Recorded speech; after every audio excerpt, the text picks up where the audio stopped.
हमारी जो मुख्य मांग है कि हमें समान काम का समान वेतन दिया जाए और हमारी एक जॉब सिक्योरिटी दी जाए। 15 सालों में जो मैंने देखा है, इतना उत्पीड़न किसी भी स्टेट में आज तक कर्मचारियों का नहीं हुआ होगा जो उत्पीड़न यहाँ हुआ है दिल्ली में। केजरीवाल जी ने खुद हमें लिख के दिया था 2014 में कि आपको कन्फर्मेशन किया जाएगा। ठीक है, हमारी पूर्ण बहुमत से सरकार आएगी तो हम कन्फर्मेशन देंगे। उन्होंने खुद रिटर्न में दिया था।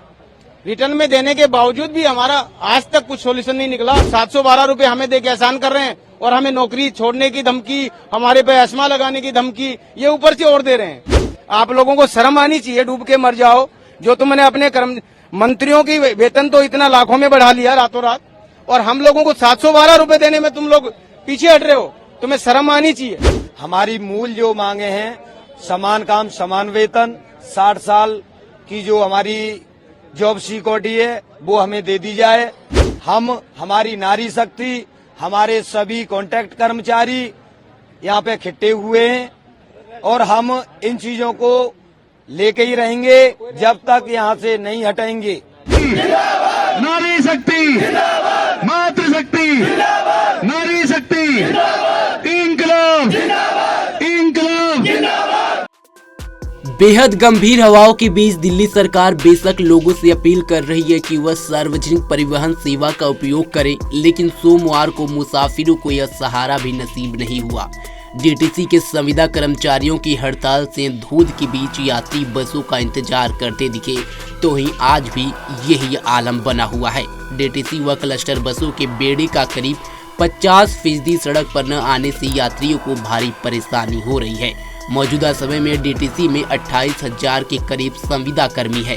इसमें चालक, कंडक्टर और स्वीपर शामिल हैं। विभाग में संविदा पर कर्मियों की भर्ती बीते 20 वर्ष पहले से शुरू की गई थी। कर्मियों की मांग है कि उन्होंने अपने जीवन के कई साल डीटीसी को दिए हैं, ऐसे में उन्हें पक्की नौकरी दी जाए, जिसको लेकर के कर्मचारी अब दिल्ली की सड़कों पर हल्ला बोले हुए हैं, चक्का जाम कर दिया है। ऐसे में अपनी मांगों को लेकर के वो लगातार नारेबाजी भी कर रहे हैं और सरकार से अपील कर रहे हैं। सुनिए डीटीसी कर्मचारियों का मांग क्या है, उन्हीं के द्वारा किस तरह से वो अपनी मांगों को लेकर सरकार के सामने अपना पक्ष भी रखा। हमारी जो मुख्य मांग है कि हमें समान काम का समान वेतन दिया जाए और हमारी एक जॉब सिक्योरिटी दी जाए।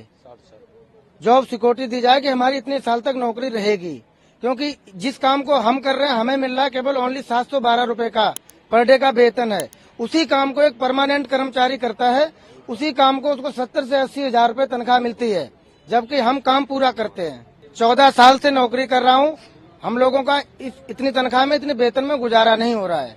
और एक बहुत बड़ी बात मैं आपको बताना चाह रहा हूँ, जो ये दिल्ली में महिला सशक्तिकरण की बात करते हैं। आज हमारी महिलाएं बहनें जो हमारे साथी बैठी हुई हैं, 3 दिन हो गए हैं, कोई भी अभी सरकार का नुमाइंदा, कोई भी हमारे विभाग का नुमाइंदा अभी तक इनकी सुनने नहीं आया। हमारी महिलाओं की तबीयत भी खराब हो रही है।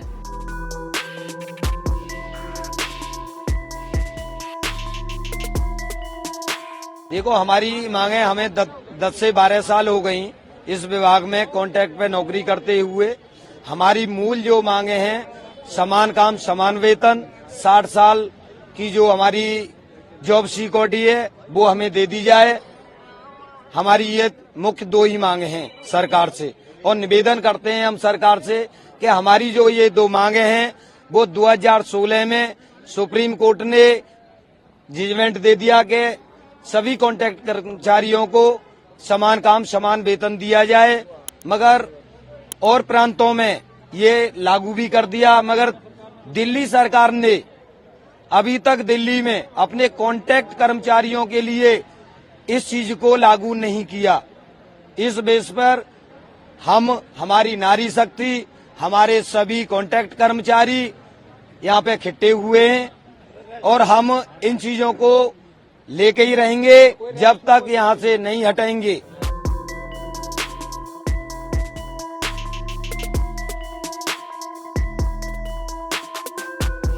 पिछले 15 सालों से इस विभाग में कार्य कर रहा हूँ। 15 सालों में जो मैंने देखा है, इतना उत्पीड़न किसी भी स्टेट में आज तक कर्मचारियों का नहीं हुआ होगा जो उत्पीड़न यहाँ हुआ है दिल्ली में। 15 सालों में जो मैंने देखा, 2010 में हम भर्ती हुए कॉमनवेल्थ में, इनका कॉमनवेल्थ सक्सेस किया हमने, और उसके बाद में जब हम 14 में हमने प्रोटेस्ट किया और 10 में हमारे साथ दावे किए गए, वादा किया गया कि भाई आपको कंफर्म किया जाएगा, हमारी सरकार लाओगे, और सरकार हमने पूर्ण बहुमत से जब लेके आए उसके बाद भी हमें कंफर्म नहीं किया गया, जबकि केजरीवाल जी ने खुद हमें लिख के दिया था 2014 में कि आपको कंफर्मेशन किया जाएगा। ठीक है, हमारी पूर्ण बहुमत से सरकार आएगी तो हम कंफर्मेशन देंगे, उन्होंने खुद रिटर्न में दिया था।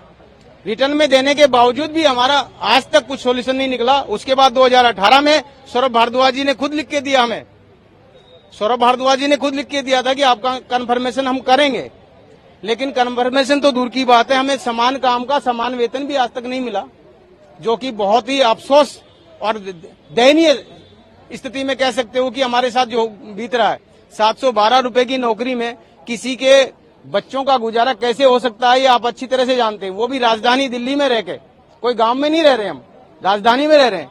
यहाँ किराया हर चीज का लगता है, हर चीज का पैसा लगता है। हम चाय भी ठीक से बच्चों को पिला नहीं पा रहे हैं और 712 रुपए हमें दे के एहसान कर रहे हैं, और हमें नौकरी छोड़ने की धमकी, हमारे पे एस्मा लगाने की धमकी, ये ऊपर से और दे रहे हैं।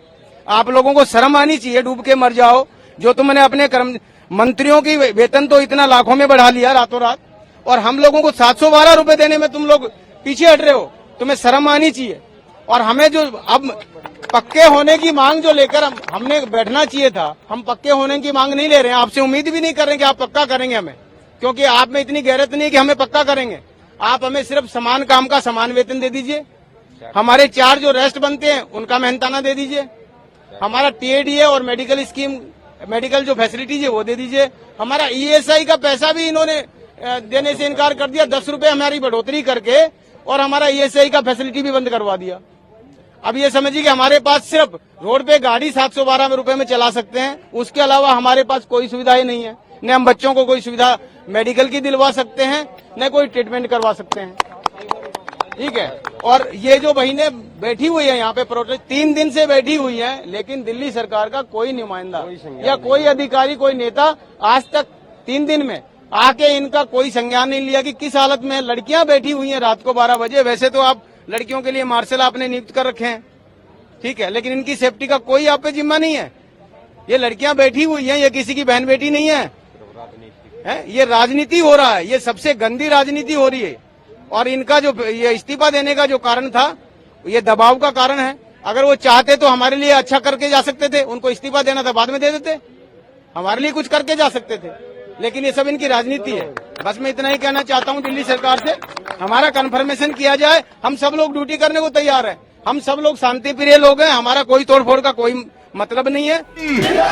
नारी शक्ति, मातृशक्ति, नारी शक्ति, इंकलाब, इंकलाब, इंकलाब, भारत माता की, भारत माता की।